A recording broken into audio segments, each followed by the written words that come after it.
The first time আমি ঢাকা ইউনিভার্সিটির Curzon হলে শ্যুট করছি। নর্মালি কার্জন হলে ঘুরতে আসা হয়েছে ফ্রেন্ডসদের নিয়ে, বাট এইবার মানে আসাটা একটু ডিফারেন্ট, যেহেতু শুটিংয়ের জন্য এসেছি। সো সকাল থেকে দেখা যায় আমরা প্রিপারেশন নিচ্ছি শ্যুটটা করার জন্য। সো মাত্র একটা সিন করলাম। সো ভাল লাগছে, একটু গরম বাট ঠিক আছে। সহশিল্পী বলতে আজকে আমার সহশিল্পী হচ্ছে জোবান ভাইয়া। জোবান ভাইয়া সবসময় খুব কোঅপারেটিভ, এটা আমি সবসময় বলি।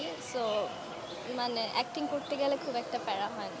আমাদের গল্প নিয়ে যদি বলতে চাই, অ্যাকচুয়ালি মানে বলে শেষ করার মতো না। অনেক অনেক এক্সপেরিয়েন্স, আমাদের 7 মাসের শুটিং জার্নি, দেন হচ্ছে গিয়ে আলহামদুলিল্লাহ দর্শকের এত ভালোবাসা, সব মিলিয়ে উপভোগ করছি আসলে। অ্যান্ড দেখা যায় প্রতিদিন নতুন নতুন নতুন মানুষের সাথে পরিচিত হই, নতুন ফ্যানরা কথা বলতে আসে।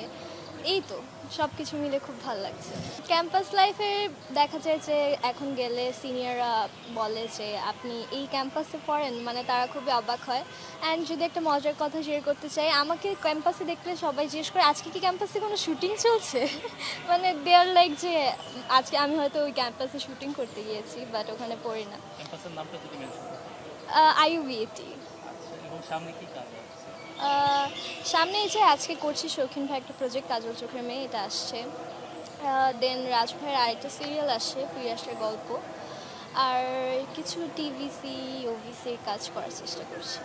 কাজল চোখের মেয়ে নিয়ে যদি বলতে চাই, এটা ডিরেক্টর হচ্ছে জাকারিয়া শৌখিন ভাই এবং আমাদের সহশিল্পী হচ্ছে গিয়ে জোবান ভাই অ্যান্ড তটিনী আপু। সো আমার ক্যারেক্টারটার নেম হচ্ছে প্রীতি। আমার ক্যারেক্টারটা খুব সুন্দর একটা ক্যারেক্টার, মানে থাকে না ছেলেদের কি বলে এটাকে, গার্লফ্রেন্ড ম্যাটেরিয়াল আর ওয়াইফ ম্যাটেরিয়াল একটা ক্যারেক্টার। সো ক্যারেক্টারটা হোপসো আমি প্লে করতে পারবো ইনশাল্লাহ, কারণ জোয়ান ভাই যেহেতু আছে। দেখি বাকিটা কী হয়।